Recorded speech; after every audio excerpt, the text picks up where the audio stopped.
खुलुमबाय स्टुडियोआव आं किसान ब्रह्म हादरनि लाख लाख आबादारिफोरनि थाखाय मोनसे गिदिर खौरां प्रधानमंत्री किसान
आबुं खालामना लानो थाखाय गासै आबादारिफोरखौ खावलायदों बेनिखायनो नोंथाङा प्रधानमंत्री किसान सम्मान निधि बिथांखिनि 19 नं किस्तिखौ मोननायनि सिगां EKYC नि हाबाखौ आबुङै मावफुंना ला सम थानायाव नोंथाङा EKYC खौ खालामना ला नङाब्ला नोंथाङा आबादारिफोरनि प्रधानमंत्री किसान सम्मान निधिनि रांखौ मोननाय नङा खुलुमबाय स्टुडियोआव आं किसान ब्रह्म हादरनि लाख लाख आबादारिफोरनि थाखाय मोनसे गिदिर खौरां प्रधानमंत्री किसान सम्मान निधि बिथांखिया आबादारिफोरनो लानानै फैदों मोनसे गोजोनथाव खौरां फेब्रुवारि दानाव लाख लाख आबादारिफ्रा 19 नं किस्ति मोननो थांगासिनो दं नंगौ हादरनि लाख लाख आबादारि सुबुंफ्रा फैगौ फेब्रुवारि दानाव 19 नं किस्ति मोननो थांगासिनो दं सिगांनि समाव हादरनि लाख लाख आबादारिफ्रा 18 नं किस्तिनि रांखौ मोनखांबाय बेनि गेजेराव फिन आरोबाव रायजोआव गोदानै PM किसान 19 नं किस्तिखौ मोननो थांगासिनो दं बेनि थाखाय नोंथाङा EKYC खालामनाया गोनांथार मख'नो गोनांदि प्रधानमंत्री किसान सम्मान निधि बिथांखिनि 19 नं किस्तिनि रांखौ मोननायनि सिगां नोंथाङा मोनसे गोनांथार हाबा मावना लानांगोन नङाब्ला नोंथाङा आबादारिफोरनि प्रधानमंत्री किसान सम्मान निधिनि रांखौ मोननाय नङा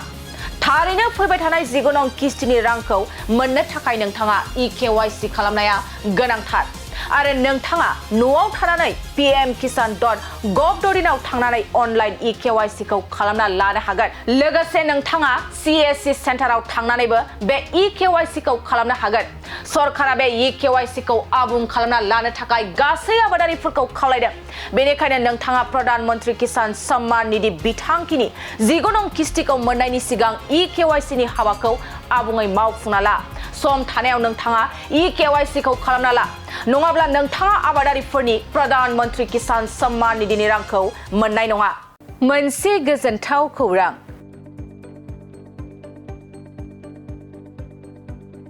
बिटिआर सरकारा ब्रैथि गोथार दमासि फोरबो खुंफुंनो साखाफारा चिरां जिल्लानि बुमेश्वर इको टुरिज्म पिकनिक स्पट खाख्रागाव राबापारायाव ब्रैथि दमासि फोरबो खुंफुंगोन बिटिआर सरकारा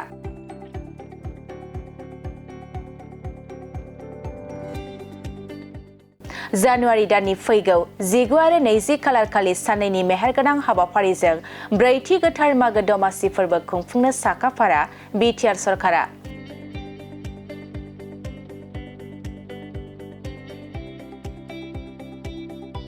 बे गोथार मागो दमासि फोरबोआ आसामनि मोनसे एंगारहायै फोरबो जायखौ आसामनि गुबुन गुबुन जायगायाव आजै आजौमोननि समनिफ्रायनो फालिबोगासिनो दं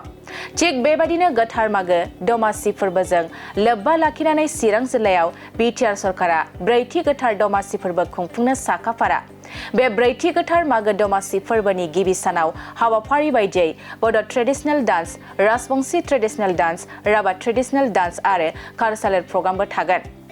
आरो नैथि सानाव हौवासा आरो हिन्जावसानि hill trekking ethnic food cooking competition बेरियास ट्रेडिशनेल डान्स हौवासा आरो हिन्जावसानि tug of war banana tree climbing एबा थालिर बिफां गाखोनाय आरो सिंगल ट्रेडिशनेल डान्स कम्पिटिशन हाबाफारि लानाय जादों